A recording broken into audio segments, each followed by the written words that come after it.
Bang, bang.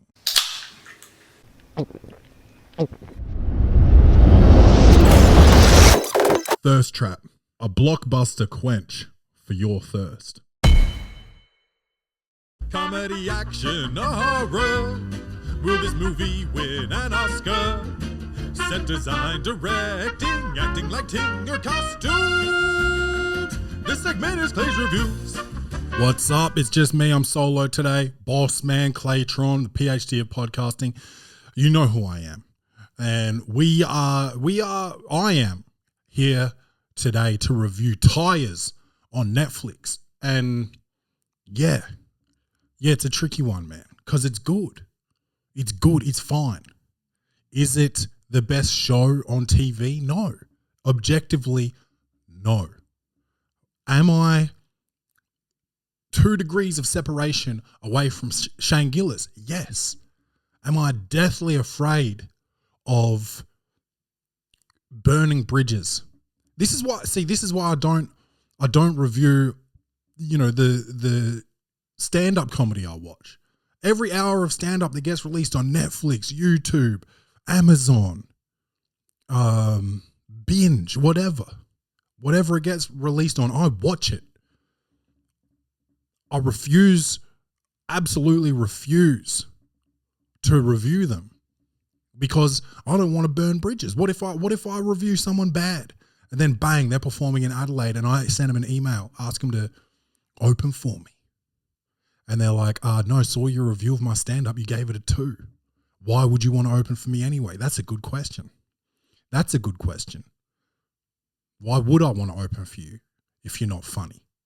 I don't know, because you got 300,000 followers, 500,000, 600,000. That's why. But I do tend not to just email anyone that comes to Adelaide. I like them to at least be similar in ways to me. Someone that's fully cerebral and political or whatever. Why would I open for them? I'm an idiot. I'm talking about, wieners and, just yucky things sometimes. Sometimes it's smart, but sometimes it's not. So I'm not going to open for I don't know. I don't even know who the smart guy is. George Carlin. He doesn't need me to open for him. Someone silly though, a silly goose, Mitch Hedberg. Let me open for you. And I named 2 dead comics because I'm that afraid to even name a living comic. Shout out to Shane Gillis. He's got a good show on Netflix. It's greenlit for season 2. They might even be shooting it already. I don't know. These days they do TV shows 5 years between seasons. Stranger Things is 5 season longs. I think it took 15 years. They're all fully grown adults in the last season. I don't even understand it. I just kind of want this narrative of these kids running through their town and there's aliens or something. But no, they're fully grown adults, with their own kids, with their own bowl cuts. Their kids have bowl cuts like that kid. These kids look like they're from the Beatles originally, and then they grow up and they're all handsome and all that. One of them doesn't have teeth or whatever, but he's still cute though. Even as an adult, the guy's cute. Then you've got the lifeguard that looks like Zac Efron or whatever. I digress. Well, Zac Efron when he was cute, because Zac Efron now, he looks not great, but he's a good actor. He's a good actor, man. We went through Ricky Stenicki the other way. Anyway, I digress. I'm afraid I'm 2 degrees of separation away from Shane Gillis. Yeah, I'm scared. Yeah, I'm scared to do this review, but I do it for the people, and you guys know that I do it for the people, and I've done it for the people once again. So let's get into it. We sat down, we as in myself, sat down and watched this. And Shane Gillis, I think he's one of the best, if not the best comedian working today. Maybe not the best, but he's up there, man. Okay, he's one of my favorites right now. But the TV show lacked any type of substance. Now, does it need substance is the question. Is it just a silly goose bro-y comedy series?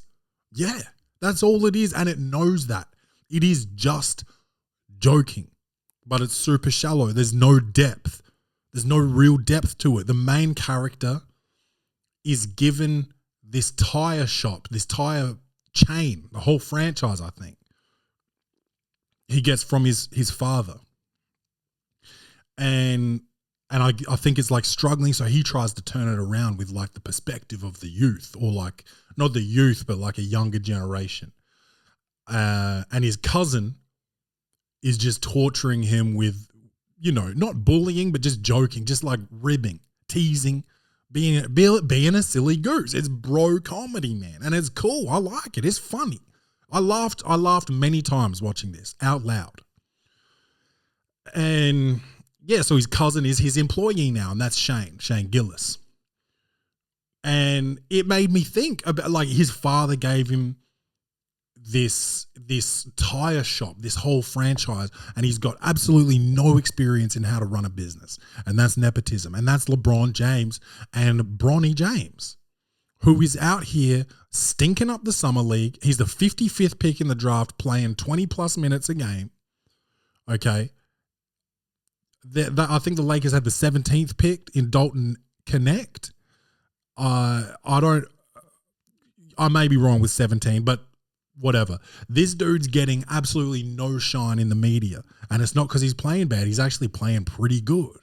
And I was feeling sorry for him, but then I talked to a friend of the show, Steve. He's an NBA.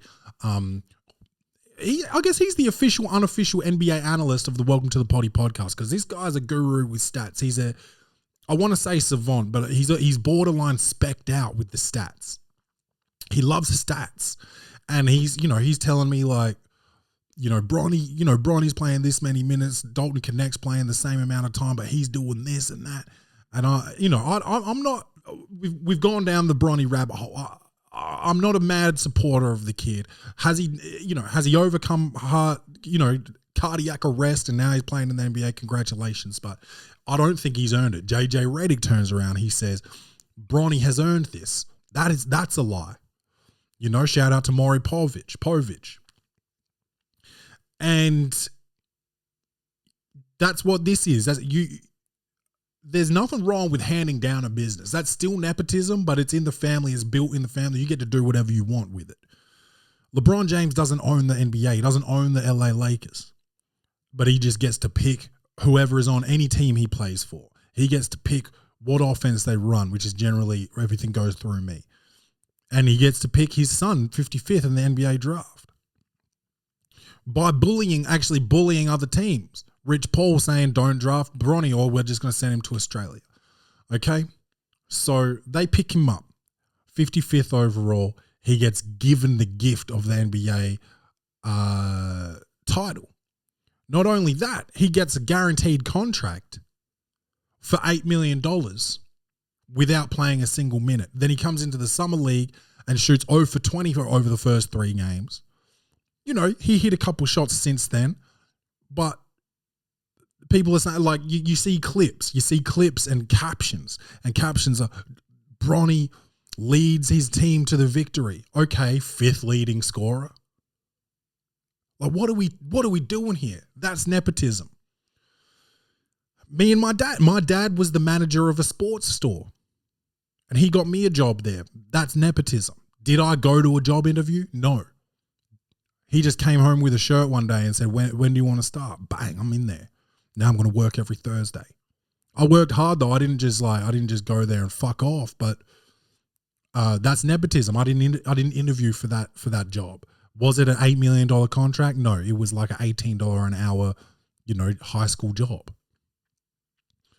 And that's what this is. It's nepotism. Your dad hands you a business and says, run it, and you don't know what you're doing. You're an idiot, and so your cousin calls you an idiot constantly, jokes with you, rubs your face in the fact that you don't know what you're doing. First episode is about like this inclusion initiative where he wants women to feel welcome in what is, I guess, stereotypically or typically a male environment. which is the tire shop, you know, any type of mechanic situation.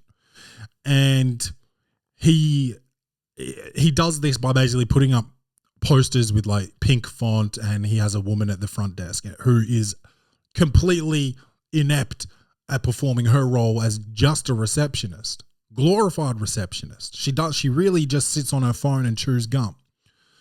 And that sort of reminded me of, I used to work at an Optus shop, like just a franchise, just selling phones. And my manager, I'm not trying to talk shit about him, you know, shout out to Josh. He would be a bit of a silly goose.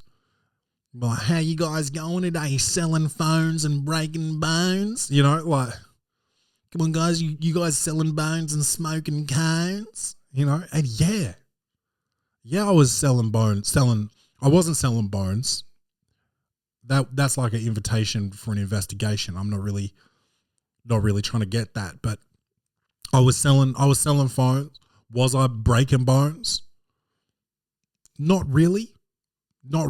I got sexually abused, and I don't know if I can go through victims of crime for this, because I've actually got video evidence of this, because we pulled the security footage and they sent it to me, and now it's on my Instagram and you have to scroll back pretty far because this is years ago and I post frequently, but there's video evidence of me getting fingered by a customer. Now, can I go victims of crime for that? Because I want some bread. Who knows? But I've just, you know, I'm brave, man, because I just came out, even though I'm pretty sure I've talked about this on the Welcome to the Poddy podcast before, but I just came out as a sexual abuse survivor. Not harassment. Finger right up my clacker, man. You can see it. Check my Instagram, man, at Clay McMath Comedy. It's wild. And I think you're going to go approximately like 2015 or something, around there. 10 years back, almost 9 years back, you got to go to find that. But it's nuts. It's actually not nuts. It's butt crack. But what was I talking about? Oh yeah, I could have broke her bone. Like I wanted to. I was actually with a customer though, so I stayed mad stoic. She comes by, like, basically it's almost like a credit card. You know, credit card, how like if this is the butt crack, someone just comes by and goes, credit card, you know, swipe it. It was almost like that, but it was with a single finger. Almost like she was you know, like getting the edges of the dip after the dip's almost finished, and you put your finger in, you swirl it around to get the last of the cheese and chive dip or whatever. It was almost like she did that to my backside, bro. And I'm with a customer and I didn't react. And that's mad professionalism. I should have won an award for that. And the fact that I didn't win an award for that is a borderline robbery, and that's almost victims of crime again. And I should probably take Optus to victims of crime for robbing me of an award, and also the lady that fingered me. I should take her to victims of crime and try and get that cash, dude. Because I got sexually assaulted on the job, man. And it's so funny because I'm a guy, you know.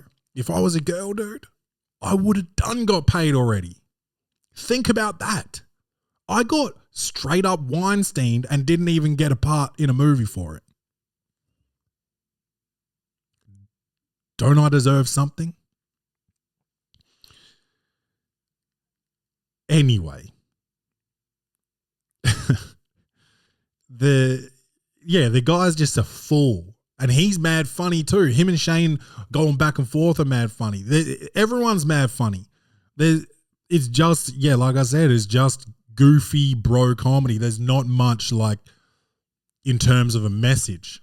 You know, you got to, you know, I don't know, respect, but it's not. Respect, like that's a real force that even said that.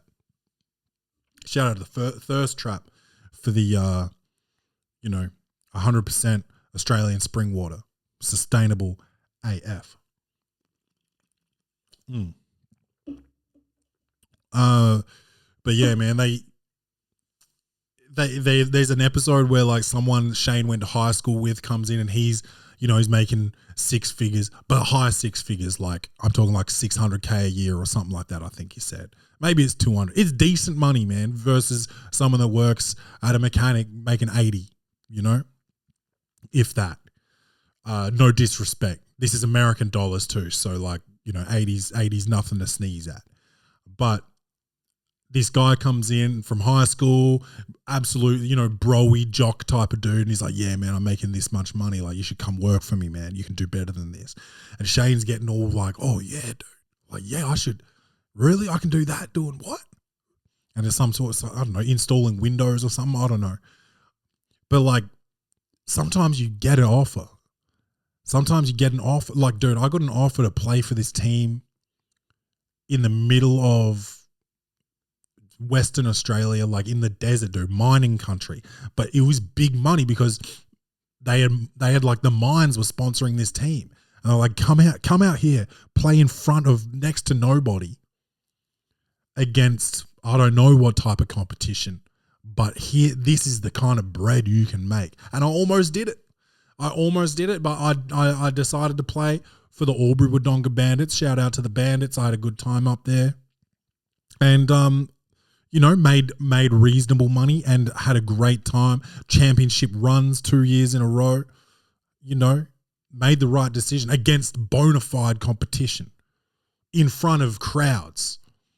So sometimes people come in, they can pop up and just sell you the dream, man. And you got to be careful of that because, dude, I've had friends, more than one friend, try to get me involved in like multi-level marketing, which is called a pyramid scheme. And one of my friends I really trusted, and I did it. I did the pyramid, man. And I didn't make $1. And I think I spent almost a couple $100 to get set up in the whole situation. So that was disappointing, but I learned my lesson. Since then, I've been with Rachel, my girlfriend, the mother of my child, and she got a message from a friend of hers about one of these MLMs, multi-level marketers, and I saw it right away, and she's like, no, she's a friend, she would never.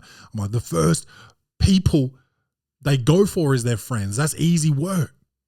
You can trust me. You're gonna make 8K a day or what? They say the dream, dude. I was driving a Toyota Camry. Now I'm driving a 3 Series Beamer or whatever they're called, I got my money up.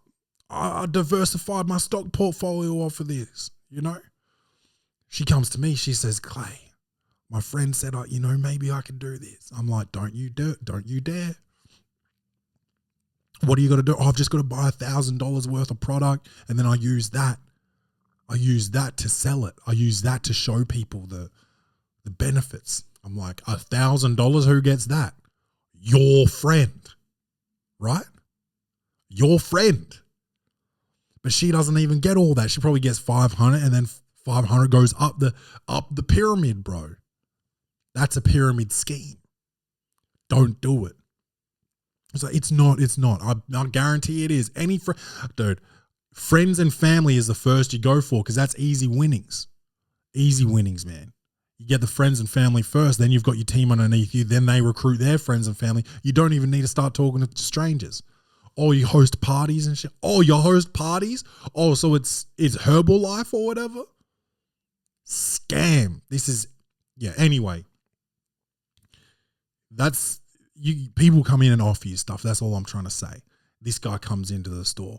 No one from high school's offered me shit, but I know there was this one dude. I don't know if he'd like to even be named on the podcast because he's pretty notorious in this city that I live in, Adelaide. He's rich. I actually reached out to him for just business advice because this motherfucker's got bread. I'm talking, he rides around in I think it's like a lime green Lambo. So yeah, big money because I'm just riding around in a 2019 Holden Commodore, the last of the Commodores, and 2018 actually I think it was. But yeah, this dude's got bread. So I reach out to him via email and his assistant responds. He's too busy to respond. His assistant responds and says, when would you like to meet with so-and-so we can have an initial meeting. It'll cost you $2,500. Nigga, the most I usually pay for meetings is a coffee. I'll get you a coffee. We sit down and we chop it up. You know, motherfucker wants $2.5K for advice. And I get your advice is valuable. And I get, you know, having you can't meet with every motherfucker for coffee. Just say no. Don't try to rob me, dude. Just say no, man. $25K. If I had $2,500, dude, I probably wouldn't need your help. If I had $2,500 to just be spending for a conversation, that means I'm working it out. That means the podcast has big sponsors, bro. Dude, and I love my sponsors, man. Shout out to Bung Bung Coffee. Shout out to Thirst Trap Water. Slay Thirst Trap. But like, that's not the type of money we're bringing in with these two sponsors. That's why I want to talk with you, to get my money up, not to drain my account, dude, not to empty the account. I got a kid to feed and he doesn't stop eating. What do you want? Yogurt. What do you want? Sultanas. What do you want? Croissants. This motherfucker wants croissants, bro. He's French. Motherfucker's French. He's white, got a black dad, speaks Japanese, and is French. That's my kid, and that's diversity.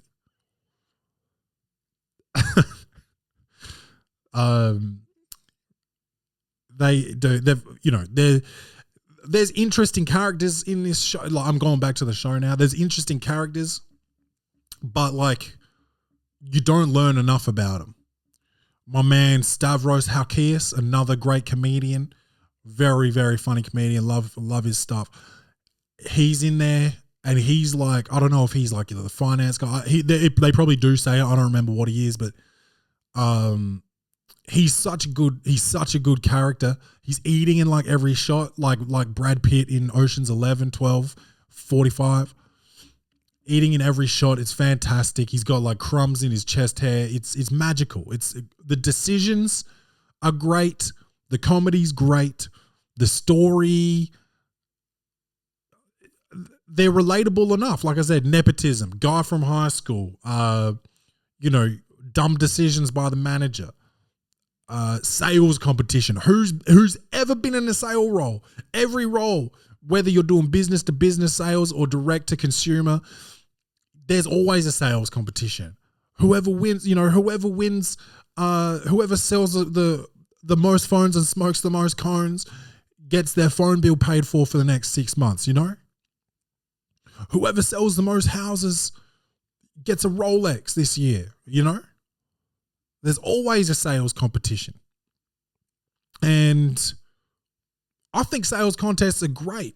People are greedy, man. People in sales, no offense, they got into it because, one, you don't need any training.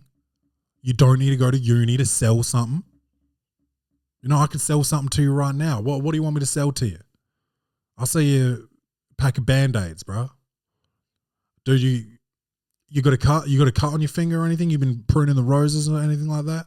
Yes? All right, bet. You need a Band-Aid. No? But you're about to get around to pruning the roses? Well, you're about to have some cuts. Bang. You're going to need some Band-Aids, nigga.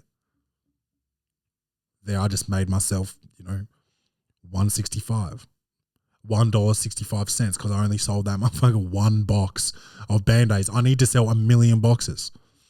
Why am I selling Band-Aids to one guy? I don't know. I need to go to a department store or a grocery store.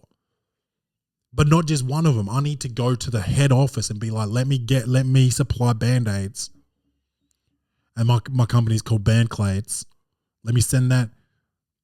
That sounds like Clay's got AIDS, but that's not the business. But let me get this stocked in all your stores. Minimum, I need you to buy 250,000 units.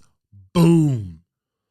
I've just filled up the account, baby. And that's sales. And people that get into sales see numbers like that and they're like, yeah. What did you say? I don't need to go to uni? What? Learn on the job? So I get paid, minimum wage to get trained? Yeah. Sign me up, bitch. I'm trying to get paid. I'm trying to drive a fucking Range Rover. I'm trying to rock chains, baby. Yeah. And that's what a sales contest is, because someone tells you you're going to get a fucking pizza party at the end of the quarter if you sell the most phones and break the most bones. Yes. I'm trying to get pepperoni on thin crust. Invite all my friends, and none of you are invited. Losers. If you can't sell what I sell, you're not coming. You get to alpha on the rest of the store. That's dope, man. I love a sales contest. Did I ever win one? Hell no. Hell no. I was out the back in the storeroom reading books. So I was educating myself, reading business books. I was reading business books, dude, back there, while the rest were smoking cones and selling phones. Work rumors. And this is like Shane is the goofball, the fuck off, the pest in this show. And he starts running rumors at the other franchises about the boss, about the son of the dad that now owns the business and runs the business. He's starting to say like this, this dude does this. Every time this dude burps, he farts or whatever, Every time this guy busts a nut, he cries. Stuff like that. And then everybody's so straightforward, which is funny too, because in real life, everyone keeps everything a secret and you don't know what people really think about you. But in this show, it's just like someone calls up and he's like, yeah, it's me. And they're like, oh shit, I didn't realize you were going to answer the phone, but is it true that you cry every time you jizz? And it's like, what? Like no one would ever do that in real life. Rumors in real life is more like, oh yeah, dude, I think I saw Clay and fucking Samantha in the back room fingering each other. And then someone's like, each other? And they're like, yeah, Clay, Clay was fingering her and she was fingering him. And he kind of liked it. It looked like he was into it more than she was into it. You find out that rumor and it's like, what? I was getting the mop. It was time to close. She was getting the fucking dustbuster. You think we were fingering each other? That's what a real work rumor is. There's either that or it's like, oh yeah, dude, Ben got laid off. Why? Oh shit, he was smoking cones, but he wasn't selling enough phones, Or they'll go the other way and be like, oh yeah, I think Trey got fired, but it wasn't fired, it was redundancy. I think the business is going under. And everyone gets fucking freaked out. No one sleeps. Everyone starts looking for new jobs and shit. And it's like, no, he got fired because he was literally stealing out of petty cash, So work rumors, it shows some real life shit, but like to the next level. And that's what TV is. They had a bikini car wash to sort of market their business. And everybody's worked with someone they'd like to see in a bikini car wash. And I have in every job I've ever had. Optus, there was a girl there who was banging.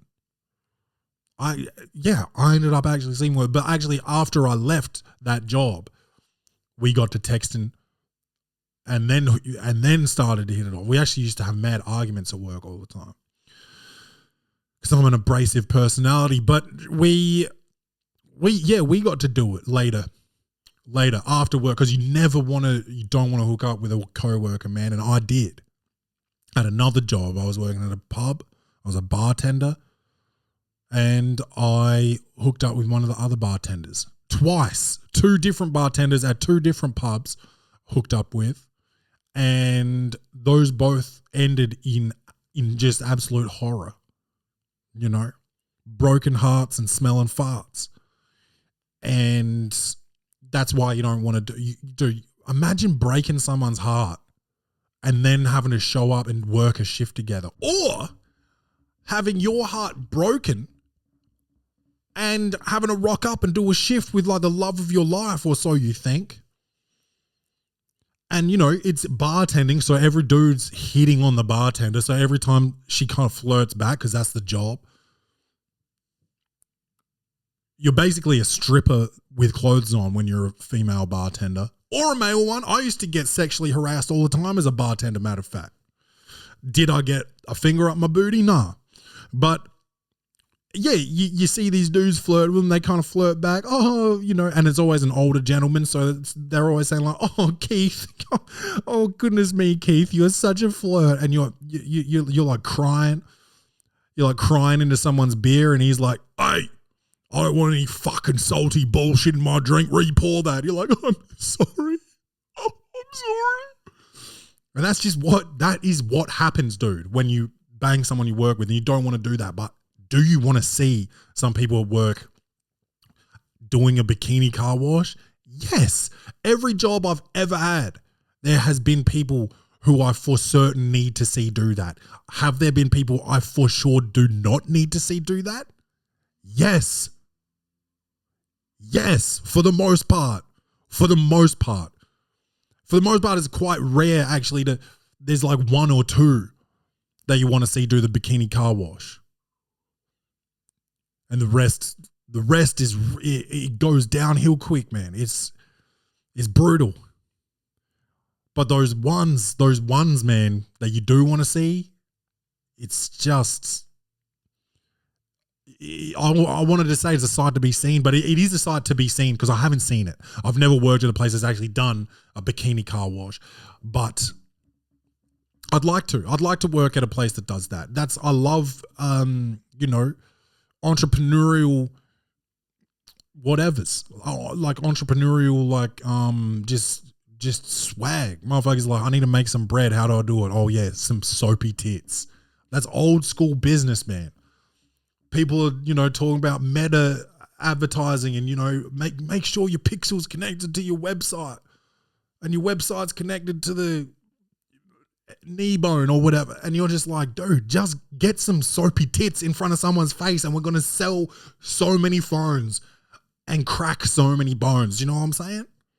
Soapy tits is the answer. Are you having business? And this is what I mean. You want me to sit down with you for $2,500 when all you're going to tell me is get some soapy tits into someone's face and they will, you know, they will listen to your podcast or they will go to your comedy show. Soapy tits is always the answer. Believe that. And that's business. That's business, man. That's all I'm trying to say. So, yeah, man, it's a good show. Is it great? Possibly. It's possibly great. It's fine. It's fun. Is it worth a watch? Absolutely. Don't miss it. Can I give it a major score? No, I can't. It's just jokes on wax. It's for people that don't do shit but think they can. You know, people go to the art gallery and they're like, what the fuck? That's just a black canvas. I could have done that. I bet. Did you do that? Well, no. Okay. Well, then shut the fuck up. That's what this show is. It's the boys talking around, saying funny shit, and be like, man, we could make a fucking TV show, but then they didn't. But then someone did. And that's this. And season 2 will come out and I'll watch that because I'm not going to make this show. Even though I've said some of these jokes. Some of them I haven't said because some of them are that funny that I can't even think of them, and that's the beauty of it. But it is just there. It is to be watched. You should watch it. I can only give it a 5 out of 10, but it is a watchable 5. You understand the rating system. 10 is perfect. It's a perfect film, perfect movie. Should be winning awards and what? Like replay value, rewatchability, all of it. Stunning visually, all of that. That's a 10. A 7 is just good. They've done really well. It's a great watch. It's got rewatchability. It's not going to win any awards. It's not my favorite. It's not the best, but it's great. 5 is good.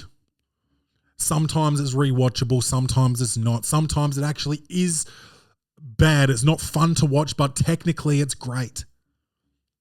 This is the opposite. This is a great, fun watch. Technically, very low skill, low budget. No, there's no moral. There's no depth to the characters. But it's a fun watch, so go and watch it. Okay? 5 out of 10. You know what it is. It's the Welcome to the Poddy podcast on everything. Tell a friend to tell a motherfucking friend. We are trying to grow this thing desperately.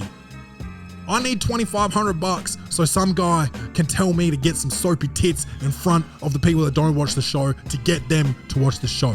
All right? Tell a friend to tell a friend about the Welcome to the Poddy podcast. I love you guys. Don't forget to love yourselves. And as always, bang, bang.